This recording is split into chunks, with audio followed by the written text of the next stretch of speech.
우리는 다 양 같아서 그릇 행하여 각기 제 길로 갔거늘 여호와께서는 우리 모두의 죄악을 그에게 담당시키셨도다. 아멘. 은혜가 풍성하신 하나님을 예배할 수 있으니 참 감사합니다. 고난주일 나의 죄를 인하여 고난받으시고 십자가에 죽으신 주님을 기억하며 예배드립니다. 우리 예배를 받아주시옵소서. 예수님 이름으로 기원하옵나이다. 아멘.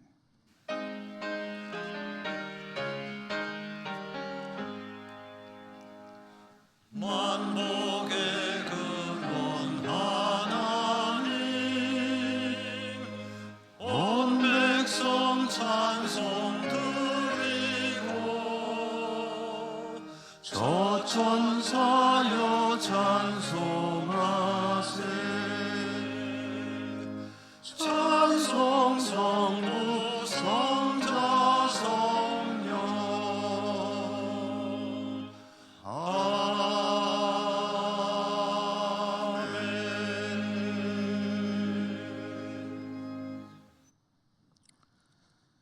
주님은 털 깎는 자 앞에서 잠잠한 양과 같이 하나님 뜻에 순종하셔서 아버지의 뜻을 이루셨습니다. 그 주님을 따라 늘 순종으로 살아야 하는데 저희들은 그렇게 하지 못했습니다. 자신을 십자가에 못 박는 자들까지도 용서하시던 주님을 생각하며 형제와 이웃을 용서하며 살아야 하는데 그렇게 하지 못했습니다. 저희들의 연약함을 불쌍히 여겨 주시옵소서. 이 시간에 주님과 저희들 자신만이 아는 모든 은밀한 죄들 침묵하며 하나님 앞에 고백합니다.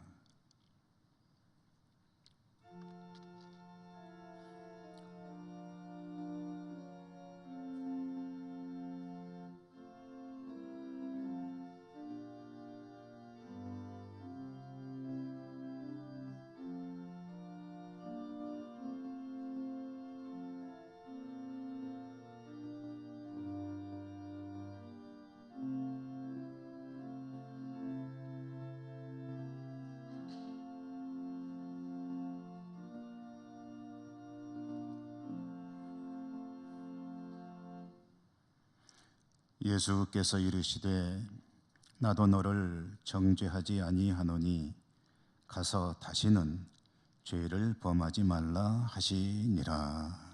아멘. 이튿날 요한이 예수께서 자기에게 나아오심을 보고 이르되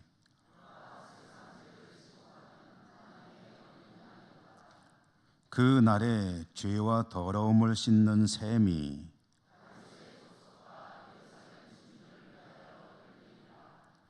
이러므로 나의 마음이 기쁘고 나의 영도 즐거워하며 내 육체도 안전히 살리니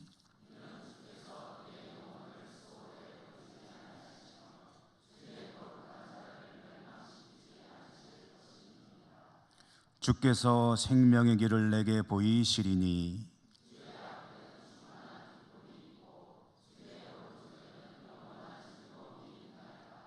큰 음성으로 이르되 죽음을 당하신 어린 양은 능력과 부와 지혜와 힘과 존귀와 영광과 찬송을 받으시기에 합당하도다 하더라. 아멘. 나는 전능하신 아버지 하나님 천지의 창조주를 믿습니다. 나는 그의 유일하신 아들 우리 주 예수 그리스도를 믿습니다. 그는 성령으로 잉태되어 동정녀 마리아에게서 나시고 본디오 빌라도에게 고난을 받아 십자가에 못 박혀 죽으시고 장사된 지 사흘 만에 죽은 자 가운데서 다시 살아나셨으며 하늘에 오르시어 전능하신 하나님 우편에 앉아 계시다가 거기로부터 살아있는 자와 죽은 자를 심판하러 오십니다. 나는 성령을 믿으며 거룩한 공교회와 성도의 교제와 죄를 용서받는 것과 몸의 부활과 영생을 믿습니다. 아멘.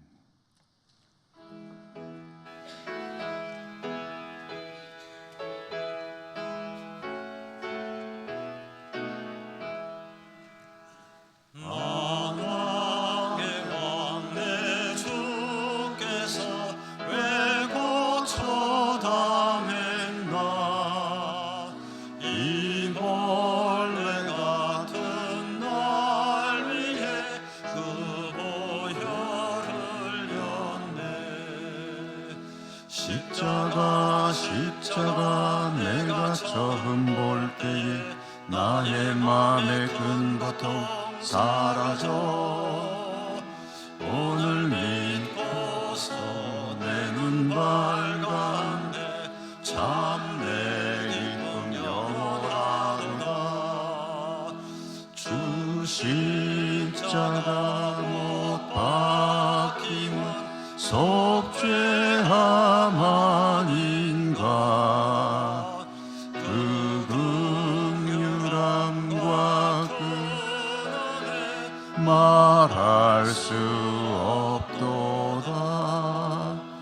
십자가 내가 처음 볼 때에 나의 맘의 큰 고통 사라져 오늘 믿고서 내 눈 밝았네. 참 내 기쁨 영원하도다. 늘 울어도 그 큰 은혜 다 갚을 수 없네. 나 주님께 몸 바쳐서 주의 일 힘쓰리. 십자가 내가 처음 볼 때에 나의 맘의 큰 고통 사라져 오늘 믿고서 내 눈 밝았네. 참 내 기쁨 영원하도다.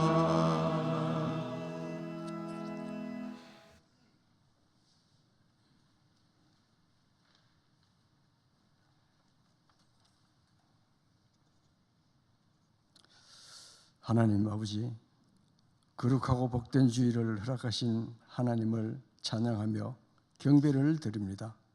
사순절 기간 동안 고난의 십자가를 묵상하며 종려주일을 맞았습니다. 저희들의 죄를 대신하여 십자가에 못 박힌 예수님, 저희들이 지은 죄를 고백하며 예수님의 부활을 기다립니다.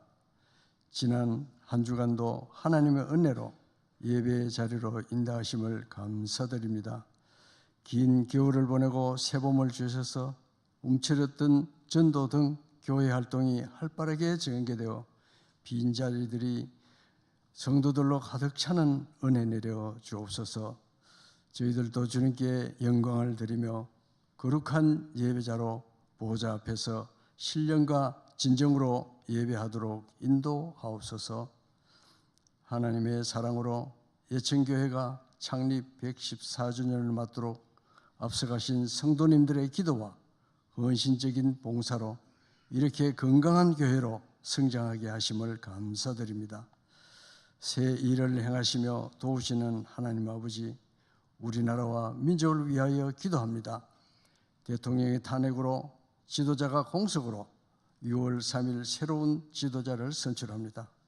이제는 정쟁을 떠나 국익을 생각하며 서로 대화하며 국민을 우선하는 지도자가 당선되어 이 땅에 자유민주주의가 깊이 뿌리내리게 하옵소서. 은혜가 충만하신 하나님, 어렵고 힘든 환경에서도 열방에서 선교 사역을 감당하시는 선교사님들이 있습니다.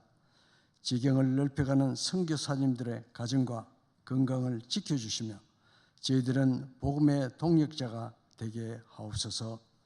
저희들의 마음에 감사가 있게 하시고 이 나라의 미래를 책임진 젊은 청년들이 꿈과 희망을 펼칠 수 있는 나라 되게 하옵소서. 성도님들의 가정마다 어려움에 매인 결박을 풀어주시고 환우에게는 치유의 은혜를 내려 주옵소서. 산불로 인하여 귀한 목숨과 삶의 터전들이 모두 소실된 가정들을 불쌍히 여기시고 하루빨리 일상이 회복되는 은혜를 내려 주옵소서. 능력의 하나님 아버지, 내일부터 고난주간 특별 새벽 기도회가 있습니다. 많은 성도님들이 참여하여 고난주간에 하나님께서 주신 말씀을 기억하고 고난과 핍박, 십자가를 기억하며 세상의 신실한 자들이 되기를 원합니다. 우리 교회의 기간마다 은혜 주시고 기간장을 비롯한 회원들이 말씀에 순종하며 더욱 큰 일을 감당해 나가는 자들 되게 하옵소서. 급변하는 시대에 우리 교회가 하나 되고 예배에 힘쓰는 교회, 기도하는 교회, 이웃을 섬기는 교회, 선교하는 교회, 건강하고 성숙한 교회로 쓰임받게 하옵소서. 교회학교 지도교육자와 교사들에게 은혜 주셔서 교회 학교가 부흥되어 아이들로 가득 차는 교회 되게 하옵소서. 한절기를 맞아 연로하신 어른들 건강도 지켜주옵소서. 말씀 전가실 김영수 목사님에게 갑질의 능력 주시고 건강한 목회와 성령의 감동 감화가 있는 목회 되게 하옵소서. 저희들은 그 말씀으로 심신이 허약한 자에게는 힘과 용기가 되고 상함을 입은 자에게는 위로가 되며 기적을 체험하는 삶이 되게 하옵소서. 동역하시는 부교육자들에게도 은혜 주셔서 크게 성장하여 훌륭한 목회자로 거듭나게 하옵소서.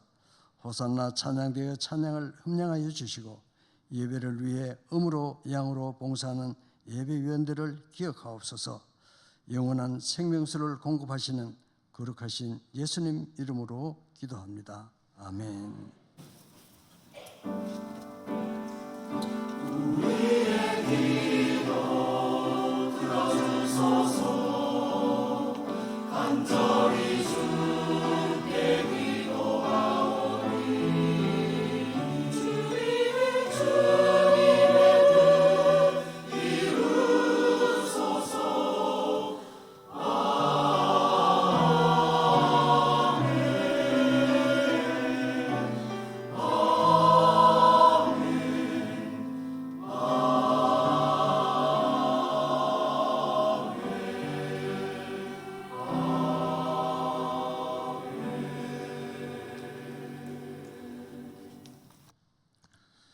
하나님께서 주시는 말씀을 봉독합니다. 신약성경 마태복음 26장 26절에서 29절까지.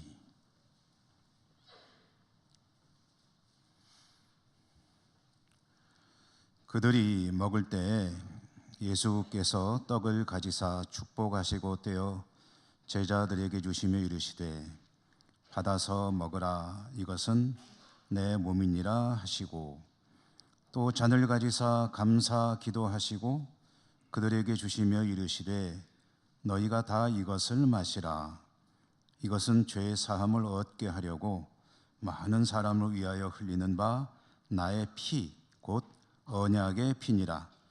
그러나 너희에게 이르노니 내가 포도나무에서 난 것을 이제부터 내 아버지의 나라에서 새 것으로 너희와 함께 마시는 날까지 마시지 아니하리라 하시니라. 아멘.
하나님을 예배하는 여러분들을 진심으로 축복합니다. 오늘도 은혜가 함께 하시기를 기원합니다. 최후의 만찬이라는 제목으로 말씀을 전해드립니다. 주님께서 십자가에 죽으실 때가 가까워 왔기 때문에 이제 숨가쁘게 상황이 전개가 됩니다. 오늘 말씀은 주님께서 제자들과 마지막으로 식사를 하시는 장면이죠. 이 말씀이 성찬 예식과 아주 밀접한 관련이 있는 말씀입니다. 그대로 말씀을 드리면 이 자리에서 성찬 예식이 제정이 되고 명해졌죠. 성찬 예식은 교회의 정말 중요한 영적인 예식이자 일 중에 하나입니다. 종교개혁자 칼빈은 어떤 교회가 참된 교회인지 올바른 교회인지 여부를 판단할 수 있는 두 가지 표지가 있다고 했습니다. 그 두 가지 표지란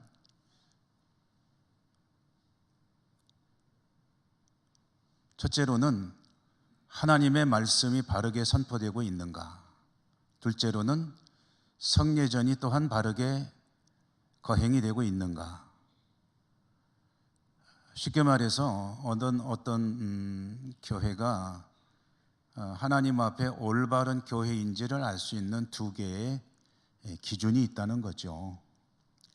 첫째로는 말씀이 바르게 선포되어야 된다. 왜곡되지 않고 순수하게, 순전하게.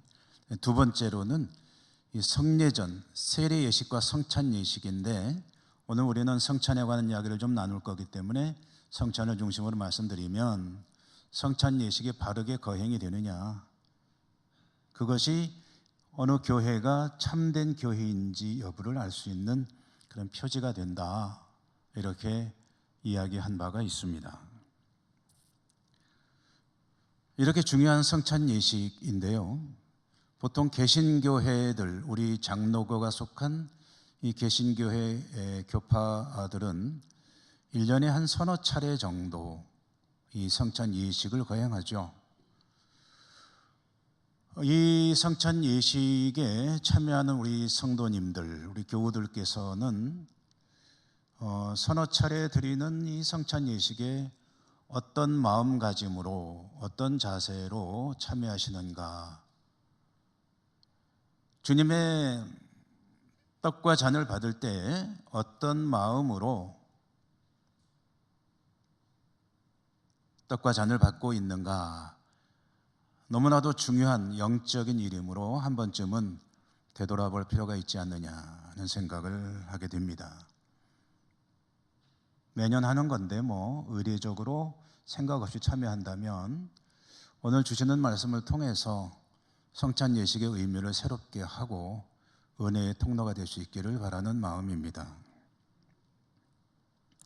오늘 주시는 말씀, 좀 전에 말씀드린 대로 주님께서 십자가에 죽으실 때가 가까워지는데 요일로 따지면 주님은 금요일에 십자가에서 죽으셨죠. 이 최후의 만찬은 목요일에 있었던 일입니다. 그러니까 하루 전에 있었던 일이죠. 이때는 요일로 따지면 목요일이라고 친다면 유대인들, 이스라엘 백성들의 절기로 따지면 6월절 기간이었습니다. 제자들이 주님께 여쭙기를, 오늘 우리는 뒤쪽을 읽었습니다만 17절 말씀에 보면 무교절의 첫날에 제자들이 예수께 나와서 이르되 6월절 음식 잡수실 것을 우리가 어디서 준비하기를 원하시나이까? 일상적인 용어로 풀어본다면, 선생님 6월절 식사를 하셔야 되는데요, 어디다 준비할까요? 라고 질문을 했습니다. 주님은 예정된 곳이 있었기 때문에 제자들에게 여차저차 하면 된다 하고 말씀해 주셨고, 제자들은 주님의 말씀에 따라서 유월절 식사를 준비했습니다. 그런데 이 제자들의 질문을 통해서 보면 우리가 흔히 알고 있는 최후의 만찬이라고 하는 이 마지막 식사, 주님과 제자들이 나눈 마지막 식사는 유월절 식사라는 것을 알 수가 있습니다. 왜냐? 제자들이 질문했잖아요. 어디에 유월절 식사를 준비할까요? 그러므로 최후의 만찬은 유월절 식사였다는 것이고, 이 최후의 만찬이 성찬 예식과 밀접한 관련이 있는 식사라고 한다면 유월절 식사와 성찬 예식 또한 밀접한 관련이 있는 거로구나 하는 것을 이 성경을 통해서 우리는 알 수가 있습니다. 유월절이라는 유대인들의 절기, 그리고 성찬 예식, 어떻게 관련이 있고 그 의미는 무엇인가? 오늘 주시는 말씀 속에 들어있는 속뜻은 무엇인가? 우리가 성찬을 받을 때마다 기억해야 될 의미는 무엇인가? 이런 내용들을 잘 알려면 우선 먼저 유월절이라는 게 뭡니까? 라는 것에 대해서 좀 이해를 할 필요가 있겠습니다. 유월절 많이 들어보셨죠? 이스라엘 사람들에게는 많은 절기가 있습니다. 그 중에 하나님께서 특별히 명하신 3대 절기가 있는데요. 유월절과 칠칠절과 초막절입니다. 이 3대 절기가 되면 이스라엘의 모든 남성들은 성전이 있는 예루살렘에 와서 하나님 앞에 자신을 보여드리고 제사를 지내야 한다, 제사를 드려야 한다라고 하나님께서 명령하셨습니다. 그 중에 유월절, 맨 앞에 나오는 유월절은 도대체 그럼 어떤 절기입니까? 성경을 많이 읽으신 분들은 뭐 잘 아시겠지만 한 번 더 유월절의 유래에 대해서 알아보고 넘어가겠습니다. 유월절, 이스라엘은 이집트에서 노예로 살고 있었죠. 지금으로부터 몇 년 전일까요? 예수님 당시로부터 정확히 알지는 못하지만 약 한 1500년 전쯤이기 때문에 한 3500년 전쯤의 이야기가 되겠습니다.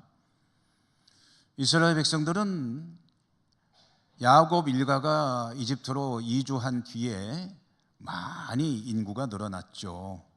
그래서 이집트에서 큰 민족을 이루게 되었는데 신부는 노예였습니다. 노예로 살던 이스라엘 백성들의 삶이 어땠을지는 뭐 어렵지 않게 짐작할 수 있습니다. 노예로 산다는 게 얼마나 힘든 삶이었겠습니까? 힘드니까 힘든 고통의 소리가 자연스럽게 나오겠죠. 하나님이 이스라엘 백성들의 고통스러운 삶을 보시고 이제 그들을 구원하기로 작정하셨습니다. 그래서 모세라고 하는 위대한 한 인물을 연단하셔 가지고 나이가 80이 되었을 때에 내 백성을 이집트의 노예로부터 건져내서 내가 그들의 조상 아브라함에게 약속한 땅 가나안으로 데리고 가라. 네가 데리고 가야 한다. 이집트로 보내셨습니다. 모세는 하나님 명령에 따라서 이집트로 가서 바로를 만나서 이제 단판을 지어야죠. 내 백성을 보내주시오. 하나님이 명하셨습니다. 라고 말하면 아이고 그러세요. 얼른 나가세요. 라고 바로가 말할 리가 없죠. 왜냐하면 이집트의 경제를 떠받치고 있는 것은 노예들의 노동력입니다. 노예들이 일을 하니까 그들이 도시도 건설하고 여러 가지 일들을 할 수가 있는데 그 노동력이 일시에 싹 빠져나간다 그러면 이집트 경제는 무너지는 거죠. 바로가 절대로 응할 리가 없습니다. 그런 바로와 이집트 땅에 하나님께서 이스라엘 백성을 내보내지 않을 수 없게 만드는 방법이 재앙을 퍼붓는 것이었습니다. 10가지 재앙이 이집트 땅에 퍼부어졌죠. 이집트의 모든 물이 피로 변하는 것으로 시작해서 갑자기 개구리들이 튀어나오기도 하고, 또 이집트 땅의 모든 먼지 티끌이 이가 되기도 하고, 그리고 파리들이 들끓기도 하는 그런 재앙들이 하나하나 진행이 돼서 9번째 이집트 온 땅이 암흑에 잠기는 그런 재앙이 퍼부어질 때까지 바로와 이집트는 굴복하지 않았습니다. 못 보내요 라고 버텼습니다. 마지막 10번째 재앙이 그들에게 실행되었을 때 결국 바로와 이집트는 두 손 들고 얼른 떠나시오 라고 말을 하게 되는데요. 여러분, 10번째 재앙이 무엇이었습니까? 애굽의 이집트의 모든 처음 태어난 것, 사람부터 가축에 이르기까지, 초태생이라고도 하고 또 사람을 기준으로 보면 장자라고 할 수 있겠죠. 모든 첫 번째 태어난 사람과 가축의 장자 또는 초태생들이 목숨을 잃는 그런 끔찍한 재앙이 이집트 땅에 퍼부어졌습니다. 그 10번째 재앙이 이집트 땅에 예고될 때에 그 땅에 살아가고 있는 이스라엘 백성들에게는 별도의 명령이 하달됐습니다. 그것은 그 밤이 되면, 이집트의 모든 장자들이 죽어 넘어지는 그 밤이 되면은 이스라엘 백성들은 이와 같이 하라 라는 하나님의 별도 명령이었는데, 그것은 급히 떠날 준비를 하고 식사를 하라는 것이었습니다. 하나님께서는 식사는 메뉴가 무엇인지, 먹을 때 복장은 어떻게 하고 먹을 것인지까지 명하셨습니다. 먼저 준비하는 음식은 1년 된 양이나 염소 수컷으로, 아마 우선순위는 양이었던 것으로 보입니다. 여의치 못하면 염소도 괜찮습니다. 양으로 준비를 해서 준비해 놓았다가 그 밤이 되면 그 양을 잡으라. 얼마나 잡을까요? 사람이 먹을 양을 대충 가늠해 가지고 몇 사람당 한 마리 정도를 잡으라. 잡아서 피를 받으라. 받은 피를 너희들이 사는 집에 인방과 좌우 설주에 바르라. 쉽게 말하면 문에다가 발라라. 그리고 그 고기를 삶거나 튀기지 말고 구워 먹으라. 고기와 함께 누룩 넣지 않은 빵을 먹고, 누룩을 넣지 않았기 때문에 무교병이라고 하죠. 쓴 나물을 먹으라. 음식은 간단합니다. 그리고 먹는 자세는 이와 같이 하라 하셨는데, 먹을 때 허리띠를 띠라. 발에는 신을 신으라. 지팡이를 들고 먹으라. 급히 떠날 수 있도록 앉지 말고 서서 먹으라. 앉았다 일어나는 게 얼마나 걸리겠습니까만은 일종의 자세를 말하는 거죠. 이것이 여호와의 유월절이니라. 너희들은 이 유월절을 여호와의 절기로 기념하여 영원토록 대대로 지켜야 한다 라고 하나님께서 명하셨습니다. 그리고 그 밤이 됐습니다. 하나님께서 죽음의 천사를 이집트 땅에 내려보내십니다. 이 죽음의 천사는 이집트의 가가호호 집집마다 들어가서 그 집에 있는 사람으로부터 가축까지 첫 번째 태어난 것들의 생명을 취합니다. 이집트 전역에 통곡 소리가 울렸을 것입니다. 그런데 이와 같이 죽음의 천사가 이집트 땅을 휩쓸고 지나갈 때에 들어가는 집이 있고 통과하는 집이 있었습니다. 통과하는 집이 어떤 집입니까?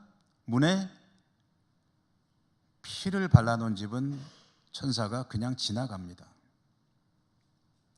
이 사실을 명하시는 말씀을 한 곳 보도록 하겠습니다. 출애굽기 12장 12절과 13절, 이스라엘 사람들에게 명하신 하나님의 말씀, 여러분 같이 한번 읽어보시죠. 읽습니다. 시작. 내가 그 밤에 애굽 땅에 두루 다니며 사람이나 짐승을 막론하고 애굽 땅에 있는 모든 처음 난 것을 다 치고 애굽의 모든 신을 내가 심판하리라. 나는 여호와라. 내가 애굽 땅을 칠 때에 그 피가 너희가 사는 집에 있어서 너희를 위하여 표적이 될지라. 내가 피를 볼 때에 너희를 넘어가리니 재앙이 너희에게 내려 멸하지 아니하리라. 아멘. 피를 볼 때 내가 넘어가리라. 유월절이라고 할 때 그 유월절이 한자 글자잖아요. 유월이란 말은 넘을 유자에다가 넘을 월자입니다. 1, 2, 3, 4, 5, 6, 6월 달에 있는 절기라서 유월절이 아니고 넘어간다는 의미의 절기이고요. 그 후에 이스라엘은 하나님 명령에 따라 유월절을 지켰습니다. 지키는 방식은 아마 처음에는 그대로 했을 거예요. 그런데 뭐든지 그렇겠지만 세월이 흐르면서 약간 변경이 됐고 또 하나님 명령에 따라서 변경된 부분도 있습니다. 출애굽 당시에 3,500년 전과 그 인근 시절에는 아마 그 밤에 했던 방식대로 했던 것으로 보입니다. 그래서 가정에서 양을 준비했다가 잡아서 아마 문에다 바르기도 하고 그리고 고기를 구워 먹고 하는 방식으로 지켰다고 한다면 하나님께서 율법을 주신 이후에는 변경이 되었고 특별히 예수님 당시에는 또 바뀌었습니다. 예수님 당시에는 유월절을 어떻게 지켰는지 자료들을 찾아보니까 집에서 양을 잡아서 그렇게 먹는 게 아니라 성전으로 오라 하는 하나님 명령에 따라서 이스라엘 사람들은 성전으로 모여들었습니다. 제물은 1년 된 수컷 양이라는 면에서 동일합니다만은 그것을 가정에서 잡는 것이 아니라 성전에서 잡았습니다. 성전에서 잡을 때 보통 한 마리당 10명이 먹는 것을 기준으로 해서 잡았다고 합니다. 그래서 가장 많이 잡았을 때의 양의 마리수가 몇 마리나 되느냐 하면은 역시 기록에 의하면 한 20만 마리까지 잡았다고 합니다. 6월절 기간에 20만 마리 하는데도 끄떡도 안 하시는 거 보니까 참 20만 마리면은 아마 그 잡은 흘린 피만 해도 강물을 이룰 정도로 많았을 거예요. 그러면은 20만 마리 잡아서 200만 명이 먹었다고 하니까 6월절이 되면 얼마나 많은 사람들이 예루살렘으로 모였는지를 짐작할 수가 있죠. 평상시 상주 인구가 3만 명인데 200만 명이라는 사람들이 모여들었다 하면은 그건 뭐 상상을 초월하는 것 아니겠습니까? 양을 잡으면 전에는 피를 문에 발랐는데 이제 문에 안 바릅니다. 그 피를 제단에 뿌립니다. 제단에 뿌리고 그리고 이제 남겨진 고기를 굽습니다. 구워서 성전에서 그거를 말하자면 익혀가지고 사람들에게 나누어주면은 그걸 가지고 가정에 가서 이제 먹는 겁니다. 무교병과 쓴나물을 같이 준비해서 먹었겠죠. 이렇게 유월절 식사를 완료하는 것으로 유월절을 지키는 준수해야 될 의무를 다하는 것입니다. 이 식사가 굉장히 중요한 일이었습니다. 제가 유월절에 관한 것들을 뒤져보다가 참 저도 처음 보는 내용을 알게 됐는데요. 근데 양을 굽는 방식이 있었다고 합니다. 양을 굽는 방식이 어떻게 구웠냐면 바비큐를 하는데 그 양의 피를 다 이제 뽑고 내장도 어떻게 뽑았겠죠. 그리고 구울 때 이제 꼬챙이에 꿰어서 굽습니다. 근데 꼬챙이를 꿰는 방식이 있는데 양쪽 앞다리 위쪽에 어깨라고 할 수 있겠죠. 사람으로 치면 어깨를 관통하도록 꼬챙이를 찌릅니다. 이렇게 찌르는 거죠. 그리고 양의 입에서 배를 지나 아래쪽으로 또 관통하도록 또 하나의 꼬챙이를 찌릅니다.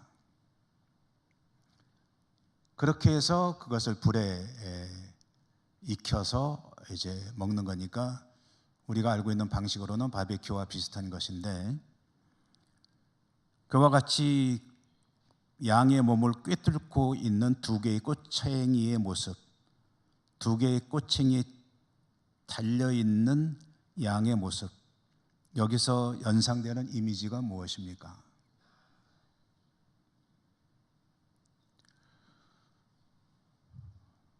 상상일 수 있겠으나 주님에게 이 광경은 대단히 익숙한 광경입니다. 유월절을 지킬 때에 희생양, 어린 양, 1년 된 수컷 양을 죽여서 그것을 사람들이 먹기 위해서 구울 때에 꼬챙이를 어깨에 관통하는 꼬챙이, 위에서 아래로 입에서 배를 지나서 밑으로 통하는 꼬챙이, 두 개의 꼬챙이에 끼워서 굽는 것은 마치 십자가에 달린 모습과 흡사하고, 어쩌면 주님은 그것을 통해서도 자신의 운명이 십자가에 달리는 것이다 라는 것을 연상하지 않았겠느냐 하는 그런 자료들도 보았습니다. 이렇게 유월절 식사를 할 때 보통 음식과 함께 물을 마시지 않고 4잔의 포도주를 또 취했습니다. 주님도 유대인이고 제자들도 유대인이고 유월절은 하나님께서 명하신 그런 절기이기 때문에 유월절 식사를 하는 것은 너무나도 당연한 일이었고, 이 추유의 만찬 식사를 하심으로 유월절을 지켜야 하는 그 의무를 주님과 제자들이 완수할 수 있었습니다. 자, 유월절 얘기 이 정도 드리고요, 오늘의 말씀으로 오도록 하겠습니다. 26절 말씀에 보면 그들이 먹을 때 예수께서 떡을 가지사 축복하시고 떼어 제자들에게 주시며 이르시되 받아서 먹으라, 이것은 내 몸이니라 하셨다. 식사하는 자리에서 떡을 가지고 축복하시고 떼어서 제자들에게 주시면서 받으라 먹으라, 이것이 내 몸이다 라고 하셨는데, 이 속에 들어있는 의미가 무엇이겠느냐? 떡을 자신의 몸이라고 하셨습니다. 유월절 어린 양의 살로 대비하시는 거죠. 이것은 주님은 자신의 고난과 죽음을 노예로부터 해방시키는 유월절 어린 양의 죽음으로 비유하시는 것이죠. 마치 십자가 형상의 꼬챙이에 끼어서 불에 익혀져서 사람들에게 음식으로 제공되는 어린 양과 같이 세상 죄를 지고 가시는 하나님의 어린 양 예수 그리스도, 그분은 자신의 고난과 죽음을 내다보시면서 이 떡이 너희를 위한 찢겨지는 내 몸이다 라고 하시면서 제자들에게 주셨다는 것은 자신의 고난과 죽음을 어린 양의 죽음에 대입하신 것이다.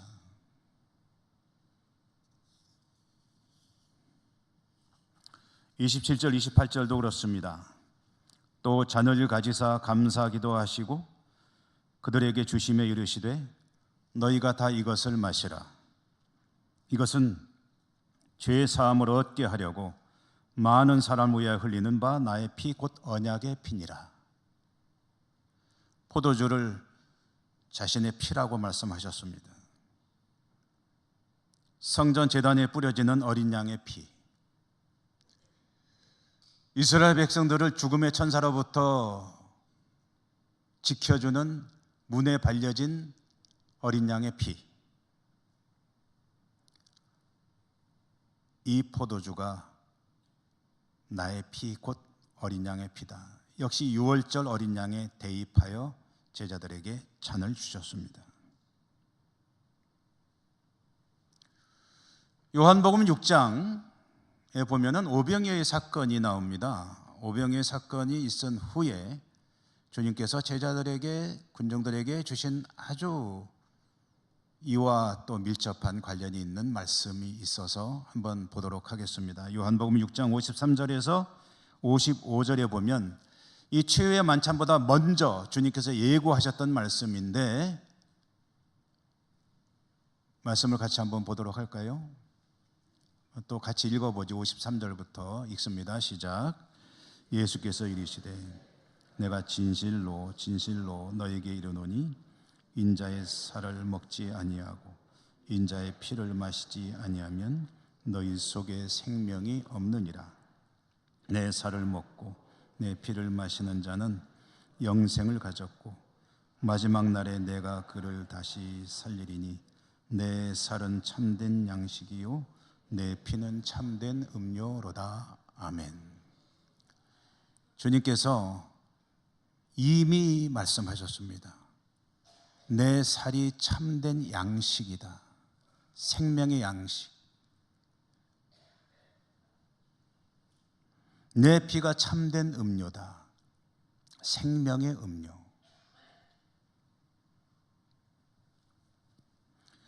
주님께서 자신의 몸, 살과 피를 유월절 어린 양의 살과 피로 간주하시며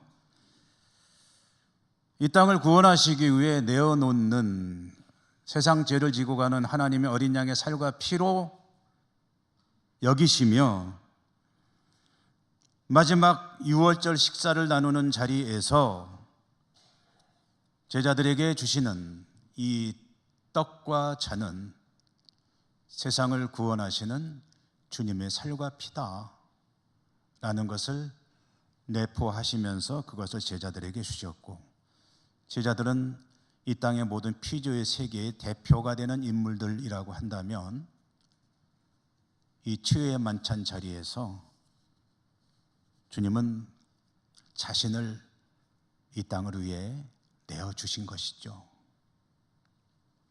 그리고 이것을 기념하여 영원토록 지키도록 명하셨기에 오늘까지 우리는 성찬을 거행하며 떡과 잔이 직접 바로 그 주님의 살과 피는 아닙니다. 그렇다고 주장하는 이들도 있지만 떡은 떡이고 포도주는 포도주입니다. 그러나 그 떡과 잔을 받는 그 자리에 주님께서 영으로 임재하셔서 그것을 기념하여 받는 이들마다 은혜를 베푸시고 또 구원의 역사를 이루어 가신다. 여러분, 성찬을 받으실 때마다 이러한 의미들을 새겨보면서 받는 것이 필요할 것입니다. 종교개혁자 칼빈은 성찬 예식 가운데 받는 떡과 잔을 하나님의 말씀, 복음의 확장이라고 이야기한 바가 있습니다. 떡과 잔을 받는 가운데 주인과의 영적인 교통이 있게 되고 새롭게 은혜를 체험하고 이것은 하나님의 생명의 말씀의 확장이요, 그러므로 성찬 예식을 바르게 거행하는 것이 교회의 참된 표지이다라고 이야기했던 것이지요. 저는 이 말씀을 묵상하며 설교할 내용들을 준비하며 정리하다가 전에 한 책에서 보았던 이야기 한 토막이 생각이 나서 여러분에게 전해드리려고 합니다. 한 목사님이 초등학교 어린 시절에 감기로 고생했을 때 이야기를 기억하면서 자신의 책에다가 이제 써놓은 이야기인데요. 지독한 감기로 3일 동안을 끙끙 앓았다고 그래요. 3일 동안을 너무 힘들게 고생하면서 앓는데 그때 엄마가 그 3일간을 계속 그 아들 곁에 누워 있는 거예요. 저에게도 그런 비슷한 기억들이 있습니다만은 엄마가 계속 곁에 누워 있으면서 누워만 있는 게 아니라 감기로 고생하고 있는 아들에게 계속 하는 게 있는데 그게 뭐냐면은 뽀뽀였습니다. 어린 아들을 입 맞추고 뽀뽀하고 아마 포옹도 하고 그랬겠죠. 너무나 안쓰러우니까 그랬나 하는 생각을 하는데 그 목사님이 기억해서 써놓은 그때 엄마가 하던 말을 책에 있는 그대로 한번 읽어드릴게요. 엄마가 하는 말입니다. 아가, 제발 엄마한테 옮겨. 얼른 엄마한테 아픈 거 다 옮겨. 우리 아들 얼른 낳아야지. 엄마가 가져갈게. 우리 아들 아픈 거 엄마가 다 가져갈게. 아가, 제발 아프지 마. 이제 말하자면 엄마의 마음인 거죠. 뽀뽀를 통해서 어린 아들을 고통스럽게 하는 그 병을 가져가고 싶은 마음. 그런데 사흘간 아팠던 이 목사님은 그러고서 감기가 싹 났어요. 좋죠. 근데 이제 그때부터 엄마가 아프기 시작하더라는 거죠. 그러면서 엄마에 대한 기억을 되새기며 그분은 이제 하나님의 사랑을 또 한번 새기는 것인데요.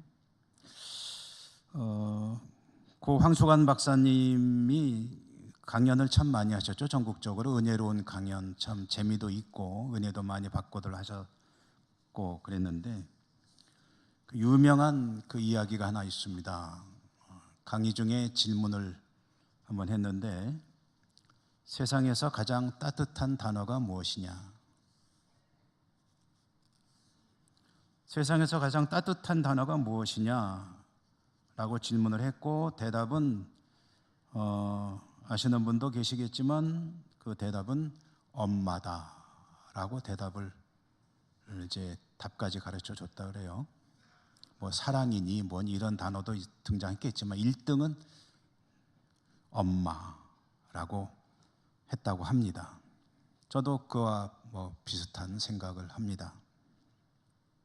그런데 저에게는 조금 다른 관점에서 엄마보다 더 따뜻한 단어가 있습니다. 그것은 주님이라는 단어입니다. 주님. 엄마라고 속으로 조용히 한번 불러보면 참 좋죠. 마음이 따뜻해지죠. 그런데 주님 하고 불러보면 역시 마음이 따뜻해집니다. 그런데 엄마라고 부르는 것과는 다른 의미에서의 따뜻함이 제 온 몸과 마음을 사로잡는 것을 느낄 때가 참 많습니다. 엄마가 마음은 있어도 할 수 없는 일들이 있습니다. 그러나 주님은 나를 사랑하셔서 자신의 살과 피도 내어주실 뿐 아니라 조용히 그 이름을 부를 때 한없는 평화를 주십니다. 내 몸과 마음에 덮어져 오는 그 평화. 엄마라는 이름도 참 따뜻하고 좋지만 주님이라는 이름을 부르면 찾아오는 그 평화는 다른 것으로 대체할 수 없는 것입니다.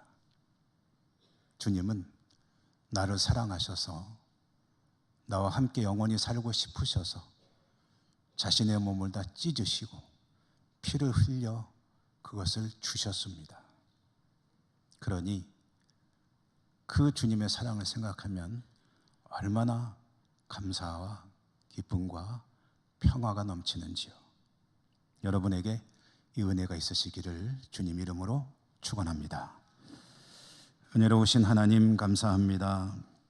오늘도 저희들에게 복 주시고 또 말씀으로 깨우쳐 주심도 감사합니다. 주님의 살과 피를 받을 때마다 주님의 사랑이 새로워지는 은혜도 더하여 주시옵소서. 예수님 이름으로 감사하고 기도드립니다. 아멘. 찬송하시며 봉헌하시겠습니다.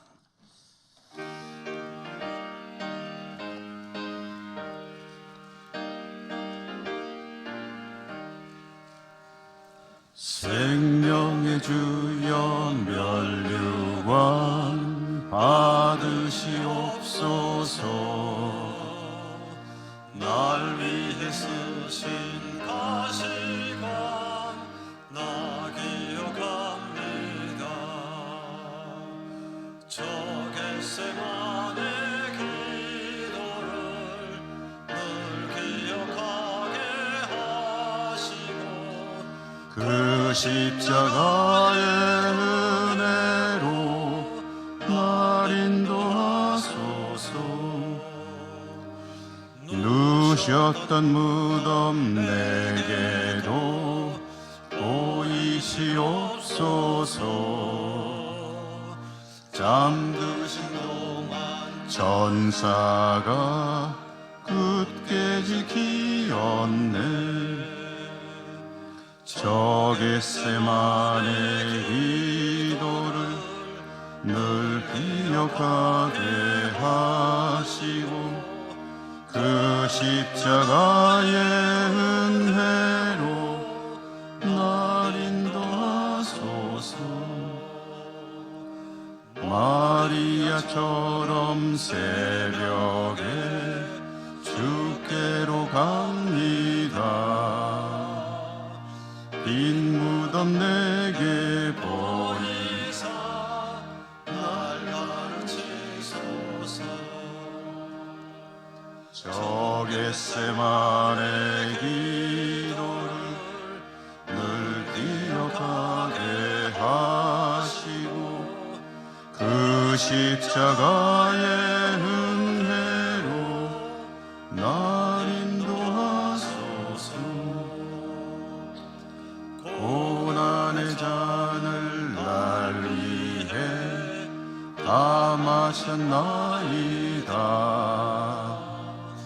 나 항상 나의 십자가 감당케 하소서.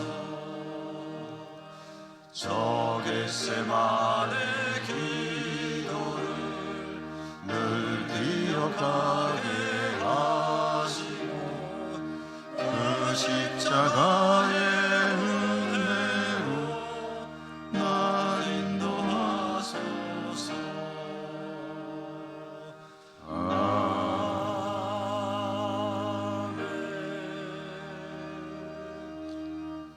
하나님 감사합니다. 하나님을 예배할 수 있음이 감사하고 하나님께 나올 때 올려드릴 예물을 가져올 수 있으니 감사합니다. 주신 것에 아주 적은 일부이지만 모든 것이 하나님의 은혜임을 믿음으로 고백하며 정성껏 거룩하게 구별해 가지고 나왔습니다. 올려드립니다.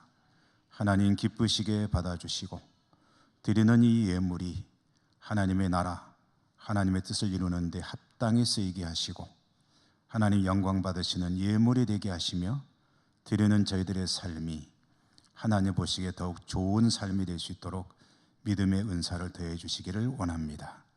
축복해 주시옵소서. 예수님 이름으로 감사하고 기도드립니다. 아멘.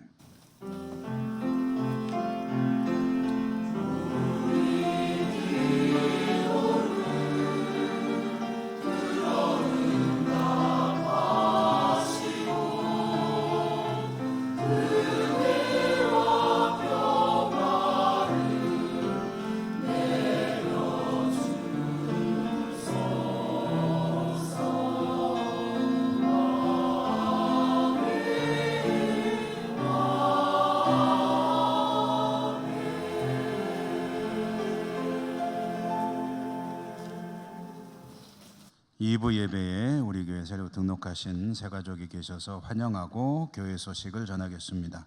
김화숙 집사님 모시고 오신 거로 되어 있습니다. 신귀순 권사님이시군요. 한번 일어나 주시면 우리가 찬양으로 축복하겠습니다.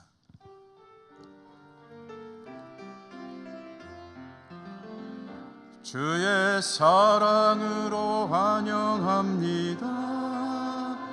주의 사랑으로 환영합니다. 형제 안에서 주의 영광을 보내 주의 사랑으로 환영합니다.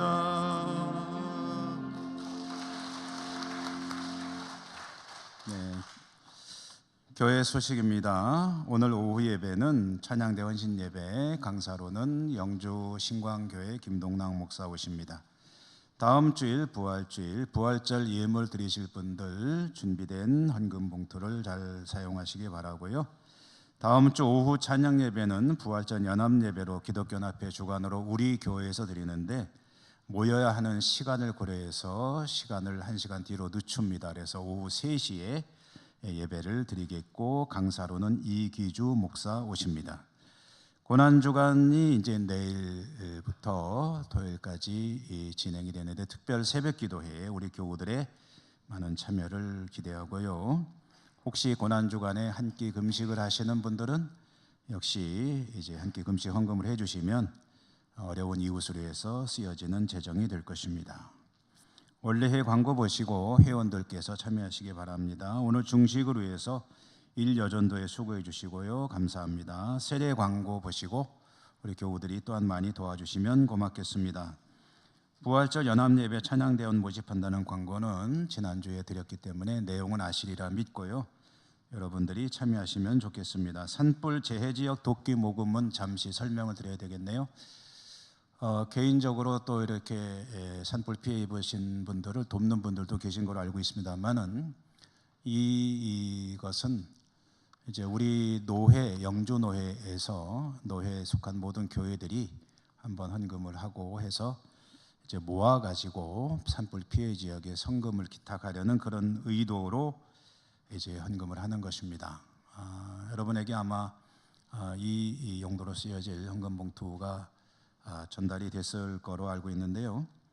오늘 오후 예배 때 할 것이고 오후 예배 못 오시는 분들은 또 미리 하셔서 헌금해 주시면 그 봉투에 들어있는 재정은 우리 교회에서 그대로 모아가지고 노예로 전달을 해서 어려움 당한 이웃들을 돕는 데 쓰여지게 될 것입니다. 우리 교우들이 이것은 뭐 자유롭게 참여하시면 됩니다. 그 다음에 영주노회가 있었죠. 윤종호 우리 교회 목사님 이 영주노회 석상에서 임직하셨고 권세문 장로님은 110회 총회 총대로 비선되셨고 영주노회 유지재단 이사로도 수고하시게 되겠습니다. 사순절 마태복음 읽기표에 약간의 잘못된 부분이 있어서 정정해 주십사 하고 이제 주보로 안내를 해드렸습니다. 우리 곁에 계신 분들하고 인사하시고 일어납니다. 사랑합니다. 축복합니다. 강건하십시오.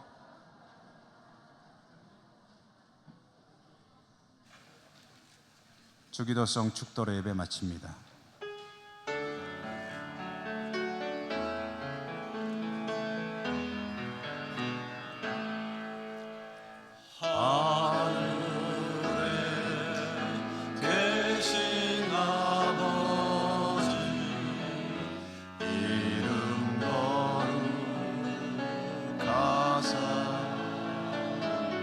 주님 나라 임하시고 그 뜻이 이루어지리라.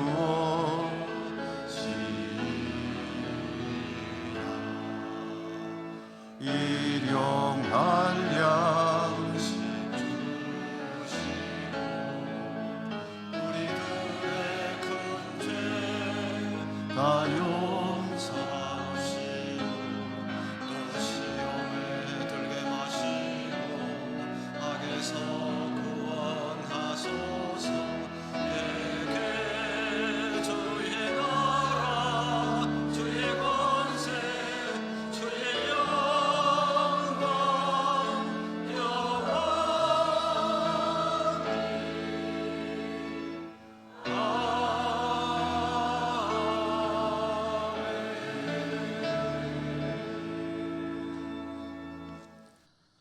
예배하고 돌아가는 주의 백성들을, 각지 흩어져 살아가는 우리 가족들을 지켜주시고 축복해 주옵소서.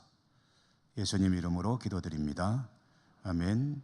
주 예수 그리스도의 은혜와 하나님 사랑과 성령님 교통하심이 주의 백성들 위에, 저들의 소원들 위에 항상 함께 하시옵기를 축원하옵나이다. 아멘.